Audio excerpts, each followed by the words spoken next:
are a real benefit. I enjoy these a lot because one, it helps me get through some of my thoughts, and then we can touch on a couple of key points when it comes to storytelling and also career stuff.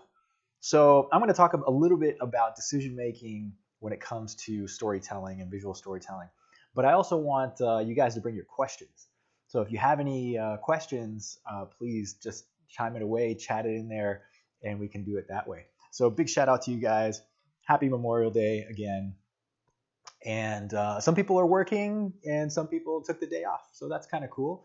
Hopefully you got out to do something, right? This lockdown has been pretty extensive. So maybe you just went out for a walk or you enjoyed something. Hopefully that is kind of cool. So it's also a good opportunity to do some life drawing and some sketches, right? We're coming into the kind of getting through spring and going into summertime. So that's a good time to get out and do something fun outside. I was thinking about a couple things over the weekend, and it has to do with storytelling and decision making, right? And decisions in storytelling are very unique. So a couple of things that I've done in my career, right? And there's a thought process that I go through that I've learned over the years, right? Other people have trained me, they've cracked that whip, and they told me, all right, you got to go down this path and do this. And what ended up happening is I came up, and I've always kind of been this way. I've been a very analytical person, right? I'm a curious guy. I like to ask why. I like to discover what is the best possible way, because I'm all about efficiency and not using any, overusing or underutilizing, or definitely not overusing resources, both human resources and money, right, for production stuff. So when it comes to decision making, I want to analyze every single thing before I actually commit to a decision. Now, there's only a certain amount of time that you get to do that with your story decisions, right? You get handed an assignment most of the time, and you have to go through these decisions. Then there's that aspect of decision making. Then there's career choices, which I love to touch upon if you guys have any questions about that stuff, because there are some certain key decisions that you have to do in your career or in job choices, selecting clients and getting through particular assignments that are also pretty key, and you should have a clear head about it and do that in a very targeted and strategic way. This is always how I've approached assignments and jobs and my own career. And so that analysis of everything that goes with storytelling is something that's pretty crucial for me every single time I do an assignment, right? Pardon me as I have a little sip of my drink. So what do I mean by this? The decision making, and this is part of why I really stress, like anybody who's taken a class with me, anybody who's seen what we're doing on Storyboard Art knows that I really like to stress the thinking process. I'm all about analyzing what you do up front, pre-planning something up front, which is the whole process of doing storyboards and storytelling. Visual storytelling is solving problems. To solve a problem, you have to think it through, and you have to understand what and imagine in your head, visualize in your head what is the best possible outcome for this story. In order to do that, you need to know where your end is before you actually begin, okay? And that is very hard. How you do that is by attacking in a systematic way through cinema language, through shot choices, and through film techniques, how you get to that end solution, whether it be character relationships, story arcs, plotting act breaks and climactic moments of a story. That's all the things that you should be thinking about, actively thinking about. So anybody who's taken a class with me or has worked with me, certainly I give a hard time to the guys who have been on my story teams, is that I want them thinking and solving those problems. And I really enjoy working with those who have that knack and that ability to come up with creative solutions to stuff. And some people are better in action, some people are better in drama, some people can do it all, which is great. And that to me is really fun. And I love to work with guys where I can hand off something, give them a couple of notes, but they are actively thinking about how to solve this problem in the best possible way, and they give me a solution that it may not be the solution I would have done, but it is a solution that works. And it's because they've thought it through. They've analyzed why the characters do things. They've asked the right questions. And this is what happens when you become a really solid story person, is because you're able to analyze the story situations and make those right character decisions, and then understand where the camera should be placed because of those character decisions. Okay, so I don't with storyboard art. If you take my class or do my thing, you have to have your brain on always. I don't want any sloppy storytellers coming through our platform. You want to be able to understand what you're doing as a storyteller and being able to solve those story problems. So this is the challenge, and it's so much fun when you actually get into it and do it, because you really lose yourself in the fantasy and the imagination in the world of these characters that you're dealing with. It doesn't matter if it's like Star Wars or fantasy or action or even drama. I really like drama, and you get into the emotions and, like, people getting serious about stuff, and how you show that and how you manipulate the audience's reaction by doing that. And it's because you're making choices and making decisions, and you're actively thinking about how to solve these things. So you can't turn your brain off. So I don't want anybody going through the Storyboard Art platform, maybe taking some of the classes, like we got the Visual Story course right now. That leads into the Visual Story Boot Camp, which is another series of extended courses that we do in lessons so that you understand what's going on with that. But it's not, you just can't just go through the motions, and it's not a technical thing. You can't just learn Photoshop and think you're a storyteller. That doesn't work. You have to turn your brain on. You have to be thinking. The technique that you use is a medium to get to the solution, but it's not about technique. In fact, it doesn't really matter how good your drawing skills are. I stress drawing skills a lot, because the better you draw, the faster you can get to that decision. The faster you can get to that story solution. And that's the tool that you're going to use. So you might know every single bell and whistle in Photoshop or Toon Boom or any of these programs, but is that going to make you a better storyteller? It might make you faster at the software, but you still have to think. You cannot be a robot. You cannot be a story monkey that we've talked about. I think I mentioned that in some of my talks. And we talk about this internally in our story teams and stuff. You don't want. It's no fun to be just a cog in the wheel in a story robot.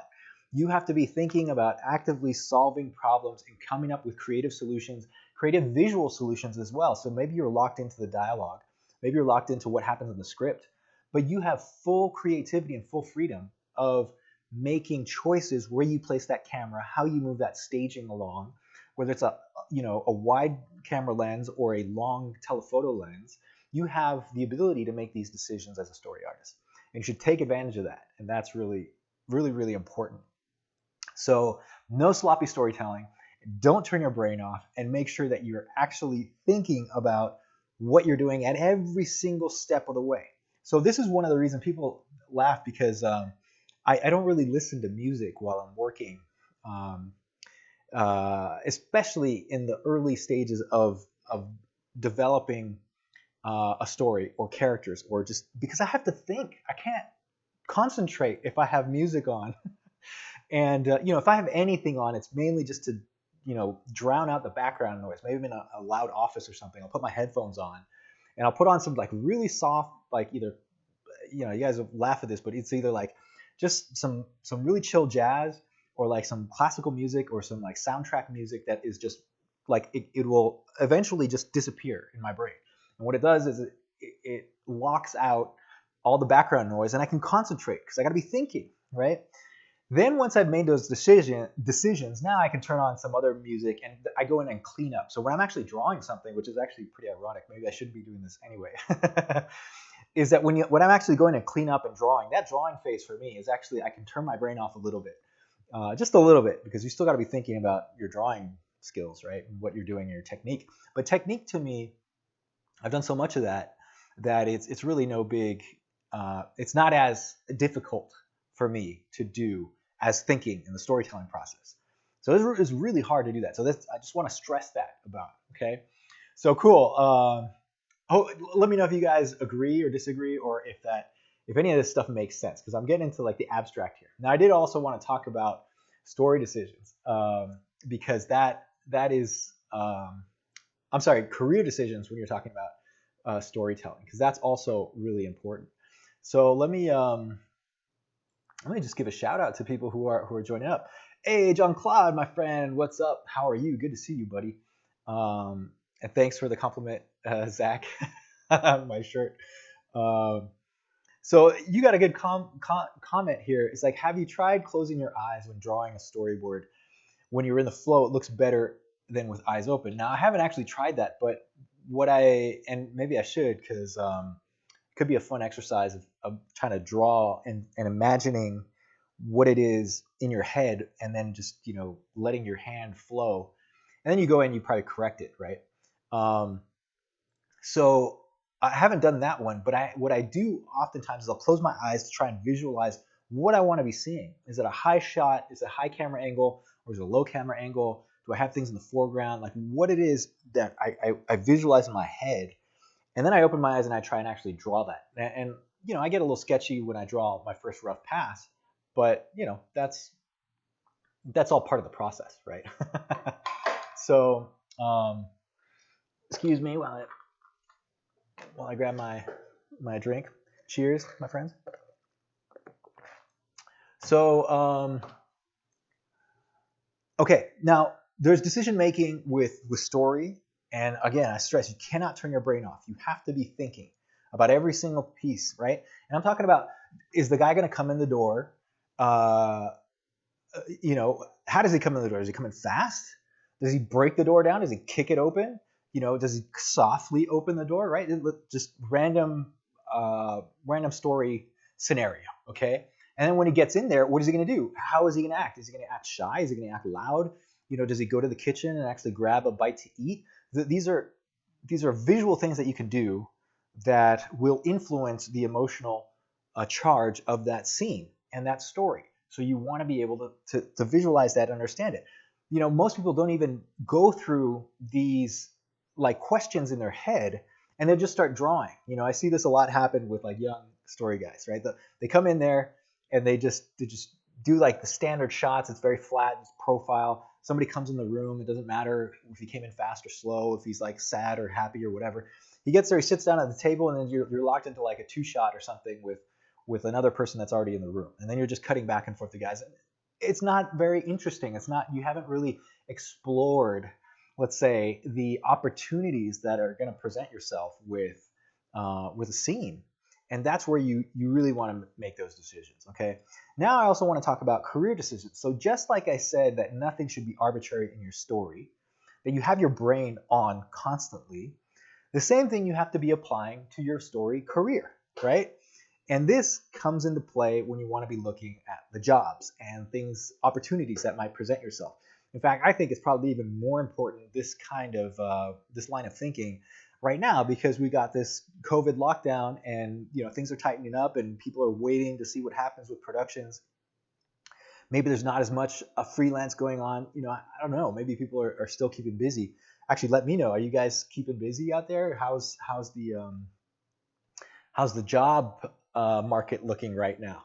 I think what I've seen a couple of people have been hiring. I know people all over the spectrum who are working. Most of the guys I know who are good are still working. So there's that. But let's say when you have an opportunity to do something, either storytelling wise, narrative visual storytelling, and you have to also be thinking about what your eventual career path, your career goals are. So if you want to be working, a lot of people they want to be working in features and working on films like Pixar and Disney and all these big productions. That's fantastic. So then if you have that goal in mind, you're going to have to reverse engineer how to get there. Okay. And we talk about this a little bit on the Storyboard Art platform. My mentorship guys know about this, like John Claude, who showed up there. And yeah, so that it's mainly it's a game plan that you put together of how you actually want your career path to go. And the ironic thing is, if you actually think about this and you set it down even on paper, or some kind of document that will give you some like bullet points or suggestions of where you want to go, it ends up materializing, ironically, right? It's like that law of attraction stuff. So what I'm talking about is if you want to work in features, you're going to have to do a certain number of steps to actually get there. And so it might be working on commercial advertisement for storyboard. So you build up some portfolio samples there. Then you might jump into TV animation, do episodic work, either in animation or live action. But you have samples of your storytelling and you show your style, right? Definitely your storytelling style, not necessarily your drawing technique, which that should be strong no matter what. And then eventually what you want to do is start applying to these places, making connections, meeting people, showing them that you're capable of doing the work at that level, because it is very difficult. It's high intensity stuff working on a feature, because it's demanding. The story decisions are really tough. You have to have a high technical level of efficiency, of facility with your drawing skills. And all your skills. So you might be doing previs and camera work and understanding the film language. That's also really important. So, and then you got to apply to these places and then get some feedback, because you may not get in right away. I have tons of rejection letters. I think I said that a couple of times before. So, and that's okay. I took it in stride. Yes, it hurt. It was bummed out. You get your hopes up when you want to apply to someplace, but that's fine. It's good information. It's information that, like, maybe you were not right. You didn't have enough samples to show in your portfolio at that point.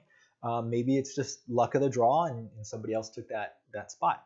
So many things can happen. But the thing is, you're being proactive about the decisions you're making in your career, and also the types of clients that you're meeting. So let me give you a couple examples of this, and maybe some pitfalls.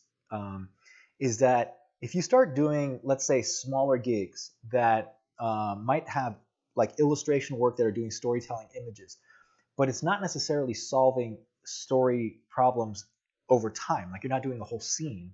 You're just doing little snippets here and there, illustrations and gags and this and that. It may not be the best to fill your portfolio with that if your end goal is to be doing those kinds of long format visual storytelling exercises, right? Or working for a company like Pixar.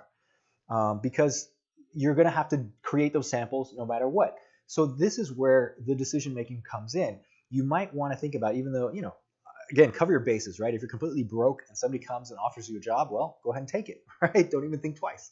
Say yes, okay? But if you have the option and you get two offers, and one guy, let's say you're working freelance, you got a commercial director that just needs some story illustrations. And then you have somebody else who's working on video game cinematics, and you actually get to develop a character as the character goes through the scene, and you can do maybe a cool action scene in that video game cinematic, right? And that cinematic might only be a minute long, but at least you had some some story decisions, some choices you had to make, and you can use that as a portfolio piece. Well, I would say that that would be a better decision for you to take as an artist, to go with that job, and that's those types of clients. And then lo and behold, that kind of work is going to lead you to getting more work like that. So just as a summary, you guys tell me your experience too. As a summary, what you should be doing is always working towards your final goal, right? And I'll hit up some of these questions here. We're getting some awesome questions in Facebook about pretty much about this. But then you also want to make sure that you're covering your economic base. So certainly you gotta cover the base, right? You gotta pay your rent, you gotta your expenses, all that stuff. So make sure you're getting that first. Then start looking at what career path you can take, and then hopefully you can start making decisions. So if you're going to take anything long term, the choice between working at a video game company and doing cinematics, right? Hopefully you're doing story and kind of creative visual storytelling work, if that's your end goal, versus, let's say, TV animation where you're also doing story. You might have a hard decision. You just got to weigh which one is gonna help you push your career forward, right? Now, things that you might want to avoid are things that are going to set you away from your eventual goal, right? So let's say somebody comes along and offers you a character designer position or a visual development position because you're really good at doing that stuff, but your real desire is to be a story artist. Well, that one you have to think hard about, because you probably, you could spend a year or two doing character design and visual development, but that's not going to help you get into story work. It's not going to make you necessarily have a better visual storytelling portfolio. So you want to think hard about those decisions, and you might have to sacrifice some things to go for your eventual goal. So watch out for those warning signs. And same thing goes with like illustration, or I know a lot of people come from like animation background or design background, so they might be called back to doing those things. Like they might be called back to do animation or 3D modeling or any of those things. But if your real goal is to get into story, you're gonna have to focus and really apply yourself to doing story. Okay. And again, don't turn your brain off. You got to make these decisions actively. You're in control here. Make sure that you're taking action that's going to lead you to the right place. Cool. All right, let me tackle some of this. There's a great conversation going on right now about this. Hopefully, I've inspired some of you guys to be thinking about these things. Okay, let me mention this one from Omar. Okay, Omar Jones. What about the thinking process with the camera movement when it comes to 2D, 3D, and live action? To me, it's all the same, right? You're talking about visual storytelling. You're talking about depth and cinematic experience, whether it's 2D, 3D, stop motion, toothpicks, live action, whatever. I'm all about cinema. I really love the cinematic language and creating something visual that's movement, that's in time, right? You're creating a movie. I've always liked movies. So whether it's 2D or 3D or live action, it doesn't matter. To me, it's just a medium. So in 2D animation, you can actually do some sophisticated, especially now, with all the technology there, because you can do 2D, 3D blends and all this stuff. But you can do these crazy awesome camera moves if you design it correctly with 2D animation. You just have to know what you're doing there. It's gets a little technical. But don't hold back. If you need to do like a steady cam shot in 2D animation, go for it. There are ways to be able to finally render that out or develop that, draw it up through the layout process and other things to make it there's like camera tricks and stuff that you can do to make it seem like a steady cam shot, which is quite difficult. Moving backgrounds and stuff could be part of it, or animated backgrounds. 3D, you have a lot more room to do cinematic stuff because you're playing with lenses there too. Same thing with 2D. You can play with lenses, right? You're faking it, right? You're essentially, if you want a wide angle camera lens, you're going to draw it wide, and essentially that's how you animate that shot. If you have a flat, long telephoto lens, you're going to blur out the background, and things are going to be really tight in there, and you just fake it. You draw it that way. That's how you draw it. 3D, you're actually using the camera lens, and then live action, same thing goes. Now, live action is also tricky because you can do a lot of visual effects. So the only limit there is the budget in any of these things. And to prove my point, go watch any one of the films from Leica Studios, right? Hopefully you guys know what I'm talking about. Stop motion studio out of Portland, I believe it is. And they do the stop motion stuff. They did, what's that Bigfoot movie that came out the other day? Coraline, Box Trolls. Anyway, the stuff they do is amazing. Just wonderfully imaginative and fantastic. And they don't hold back on any cinematography because just the stuff that they're doing just to me is mind-blowing. And they're doing it in stop motion. Also, Aardman Animation, speaking of great stop motion, I love Aardman guys too. So yeah, so when it comes to thinking process, think cinematic, think depth, think visual, and then also you're going to be thinking about style. So you can have things that are flatter, Wes Anderson, or you could have things more like depth and like really dramatic, like Orson Welles or Stanley Kubrick. Cool. Yeah, you guys understand my tip about music stuff. I love it.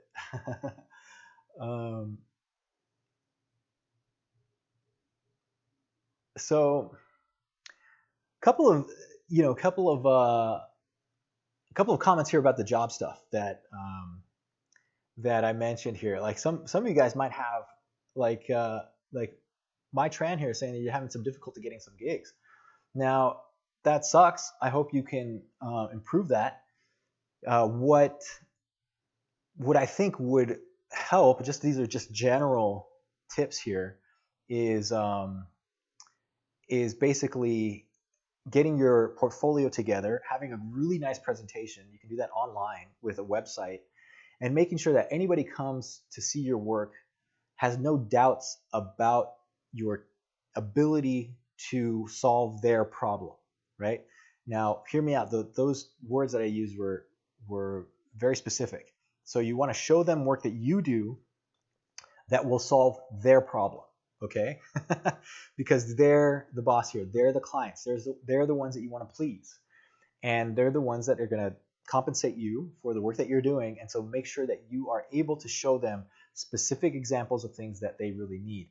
And in general terms, that's having a really solid portfolio of samples, putting that up in an easy way to view it, like on a website or a PDF portfolio, and then doing your best to do some outreach and network, right? And we talk a lot about networking at Storyboard Art, and because it's the way you do it. That's how I get jobs. That's how everybody should get jobs. And you can do that easier on social media, right? So that's really cool. Hey, big congrats to Jean-Claude. Thanks for that update. I love it. So he's been working on a horror gig. This is my boy Jean-Claude from the Mentorship. And actually, Mark is asking about the Mentorship program. So Mark here is saying, can you talk more about the Mentorship program and when will it open up? I'm loving the feedback on Facebook. Just wondering about more hands-on training. Well, yeah, actually, we are actively.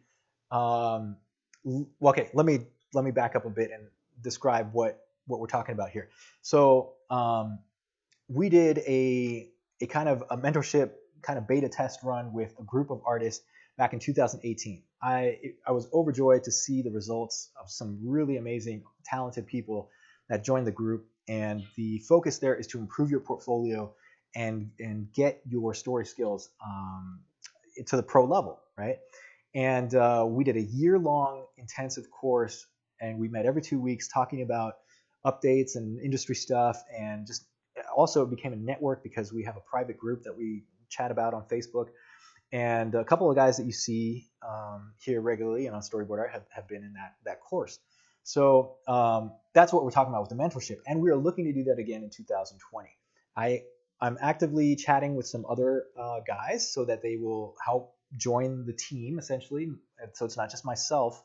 And we're going to have, if everything goes well, we're going to have some additional story instructors to guide us through that same course. So that's going to be really exciting. So hopefully there's some surprises there. We're thinking about fall. So I don't have an exact date yet, but we are thinking of launching and opening registration for that course again later on in the year. So probably around September, and we'll keep you guys posted. So if you have any, if you're interested in that kind of thing, the one thing I could point is join our waiting list. Go to storyboardart.org, click on the courses page, and then you'll see under the courses page a listing for the mentorship waiting list. Join that, and you'll get all the updates for any of that. It is a very intensive course, and like I said, you guys come in there, you got to turn your brains on. I don't want anybody going through that course who doesn't bring it, who's not thinking about story, who's not passionate about what they're doing, because we're all there really trying to improve. And the group that we had was so special and so awesome, and we're going to repeat that and really try and get you up to speed on those things. So that is a really fun and exciting opportunity for those guys who are interested in joining up on the pro level there. Cool. So let me go on to this next question. Thanks for that, Mark, by the way. Good to see you, buddy. Christian is asking, is video game industry okay money? Well, yes. Okay, the short answer is yes. I think I've said this before. You get what you negotiate. So you have to, just like any other job, you should understand your place in the market and understand the rates that you should be charging as a story person, and understand the level of opportunity. The video game industry is no different from any other kind of like advertising industry or film, television, etc. And you can charge a good rate, or you can charge a lower rate because of competition in the market or just opportunities. You might be new at this, so you're going to have to be a little more competitive with your rate. But yes, video games. I worked in video games over many years, and always in story. I was doing cinematics every time I worked in video games or animation. So I've never had to deviate and actually like done something else than story. And yeah, pays well. It's competitive. In fact, if you get hired full time, that's great, because these video games. If you're working at an awesome place like Blizzard or Riot, These guys pay very well. They're very wonderful, comfortable environment. You might get stock options. So video games is great. I encourage all of you guys to go into that. And the quality and the storytelling that's coming through recently on some of those game jobs is awesome. It's epic. Thanks, buddy, John Claude. Thanks for your comment there. All right. So let me get through some of this. Any more questions on this stuff? I love that you guys are exchanging ideas. So if you see the feed on this, and for those of you who can't join us, you see the replay, but there's a lot of cool conversation that's going back, and people are sharing their experience on some of the jobs that they've done. So I love it. That'll be great. Just so that we have an idea of what everybody's working on, and just sharing ideas. That's all part of this process. So let me jump on Instagram. There's a couple questions I saw pop up. Great to see everybody, by the way. It's cool that we're having this kind of interaction and conversation. So Adrian is asking here, I have a few questions about storyboard portfolio. Yeah, this question comes up often. And let me just, for those of you guys, hopefully this isn't too repetitive, but let me just go through the basics here of storyboard portfolio. And if any of you have something to add or any kind of personal experience that might add a comment or deviate from what I'm talking about, please go ahead and chime that in, even if you want to totally correct me. That's fine. Okay, the basic of your story portfolio is this. You should show multiple examples of your storytelling work, your visual storytelling work, which is a lot of storyboards. It's cinematic stuff. It should be in the correct aspect ratio that you do for your final film, your final project, which is usually widescreen. 16:9 is pretty common. That's the wide format of your phone. That's the wide format of most people's TVs right now, Netflix, etc. And so, learn about aspect ratios. You're going to need to know that. Then what you need to do is multiple samples showing off your storytelling skills. So don't put too many figure drawings, or it's good to have location sketches and show that you are a talented and skilled draftsman, right? And that you can draw things really well. You can draw from zoo studies and stuff. But I see portfolios, they fill that up with all these like figure drawings and stuff. And where's the story? Where's the storytelling? Where's the story portfolio? So that's where you have to fill. The majority of your portfolio should be storyboard samples of composition, your perspective, your drawing skills, and your storytelling ability. That's really what you're looking for, is how you can handle camera, how you can get through a scene, and how you can show your own unique style in your portfolio. And how you do that is you fill it up with drawings. And then now there are animatics. That's another thing that's really that's a trend that's here to stay, is basically creating animatics. And those are moving, timed out little movies with your storyboards, with images that have either temp sound or temp dialogue. And you create this like moving story reel that is pretty accurate to the final product. So you can post these things on, upload it to YouTube or Vimeo, to post that on your website, and you can include that in addition to your portfolio. Most people nowadays, and I still see this, is they want a flat art like PDF portfolio. So you want to cover all your bases. Make sure you have animatics. You could do that in a video reel. Don't make it too long. Just general guidelines here. Don't go over 2 to 3 minutes is a really long time for somebody to watch your reel. It really is. Go, sit there for 3 minutes at 100 reels, and man, you had it, right? And I've done that before. You have to go through these candidates. So make it really short and sweet. 1 minute, 2 minute, you're done with your story reel. Your portfolio is multiple samples of drawings, still images, and make your images big. I always say this, I repeat this a lot. Don't fill an 8.5 by 11 piece of paper with 1,000 storyboard panels. Maximum 6 to 9. That's it, really. Even less, 4 images on a page. That's it. Just because you want to be able to see it, you got to be able to see it big enough, right? That's the basic thing there. And then you're going to fill 20 or so, 15 to 20 pages of multiple samples of either comedy, drama, just basic storytelling, how you work the camera, how you show your staging, and then you put that in a printed book, and you go out and you solicit everybody you know and ask them for a job. That's how you do it. All right. If you don't know what I'm talking about, well, come see us at at Storyboard Art, and we can point you. I recommend you guys take that visual story course. A lot of you guys have done it already. In fact, it's free. It's still free. We left the registration open. So go ahead and take it. Take advantage of that stuff. Ask your questions. We're actively on. There's a really great, talented group of people in our Visual Storytelling United Facebook group, which is basically our new and updated group for Facebook that we're pushing everybody to do for the visual story course and also just storytelling in general. So go and see that. It's completely free. So take advantage of it. All right. And let me answer a couple of these questions, and I think it's a good place that we can bounce out on this. But Christian is asking, what about the finish level of the portfolio? And then another question here is from Sofio. I don't have experience with Storyboard Pro. Is that a disadvantage when finding a job? And then software questions there too. So I can tackle a couple of these. First of all, the level of finish of your portfolio depends on the type of job you're looking for.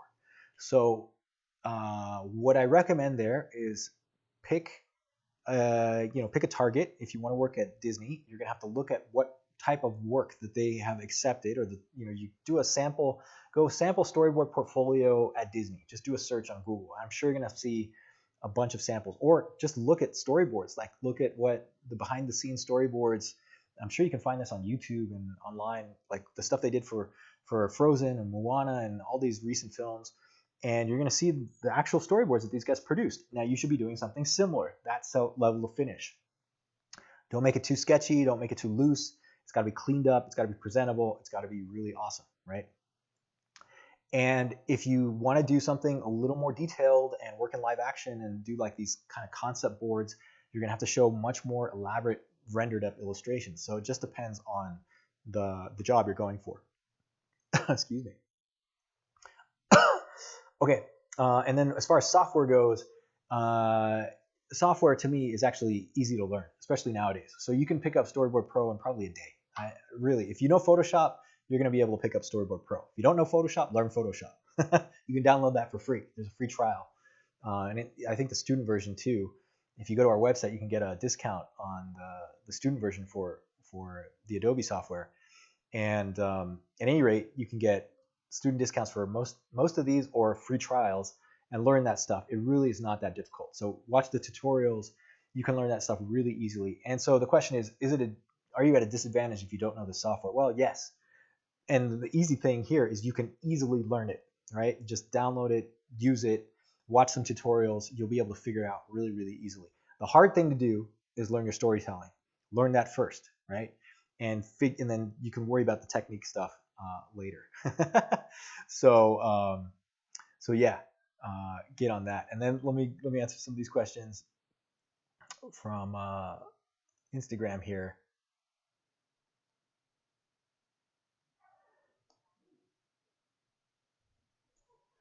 I'm trying to compile some of these questions. So give me a second while I check these out. This is a good one. So most of these are related to how you get into business, and hopefully, what we've been talking about with the decision making is helping here. But as far as like technical questions of like what percent storyboards and what percent animatics in your portfolio, that really depends. Again, your animatic is probably gonna, don't make it more than 2 minutes. Just don't. How about that to start? And if it's 2 minutes, it's got to be awesome. So then with 2 minutes, you can do probably 3 samples of some kind of story, either one really awesome scene or like 2 or 3 scenes that have different examples of story, right? That's really good. Then the rest of it is all going to be your printed portfolio. So probably the majority should be your printed portfolio, PDF portfolio, or online portfolio, and then you can do your animatics after that, right? So this one is great from Era Apache. You're asking here, how can I break into the industry when I don't have the academic credentials to apply for an internship, nor the professional experience to apply to an entry-level position? You're kind of asking 2 questions there. So the first one is academic credentials. Now, I know internships from usually bigger studios will want you to be enrolled in a school or some kind of art program as a student, so that you apply to these internships as a student. right? That's kind of the requirement, that they're just looking for young people, young talented people to join up on their team. Now, I think, I'm not, don't quote me on this, but I think we also qualify, if you want to come to Storyboard Art, as a resource for storytelling and learning environment. In fact, we're happy to give you all the receipts and stuff like that when you join our courses to show that you're a student in our program. At any rate, the academic credentials I find kind of laughable, because what are you looking for there? Are you looking for a degree? I've never shown my degree. In fact, it's like collecting dust in my drawer over there, because I don't even, like, nobody asked for it and nobody cares about it. And it cost me $80,000, which is the real painful part. At any rate, so that one I find funny. What you do really need is the actual experience, which you're talking about. That's your second question. Is if you don't have the experience or professional experience, what you're talking about is like working on production from before. Maybe you have the technical experience. Maybe you are a good storyteller, which is great. So if you do have the skills, you can right away apply for an entry-level position. You don't need to have been working on any kind of production studio for 5 to 10 years. What you need, though, is to show that you have the samples and the experience physically, like you can actually think, like I'm talking about today, and you've been creating storyboard samples. You could show them you can do that, and then just go ahead and create a portfolio and apply to that entry-level position. What happens there is most people don't even understand, they don't even know what they need to be doing to apply to that entry-level position, and they're at a disadvantage. So that's where you want to, join up to these talks, join our Facebook group to, ask people, so that you have an idea of what is required of you, and then you can go ahead and apply to these positions. But obviously, you're at a disadvantage if you don't know, if you've never had any experience and you're just compiling maybe your comic book drawings or something that you do on the side, and you're assuming that's going to be what they're looking for in a storyboard portfolio.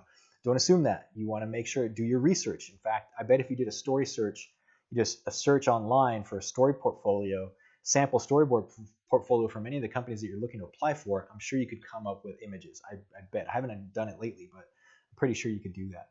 So hopefully those are some good tips. I think this is probably a good place to end this chat today. And again, if you have any questions, hit us up after the fact, and we'll cover some of these things in the next chat that we do. All right, friends, it's great to see everybody. Keep working hard, keep on your stuff, stay passionate, stay creative.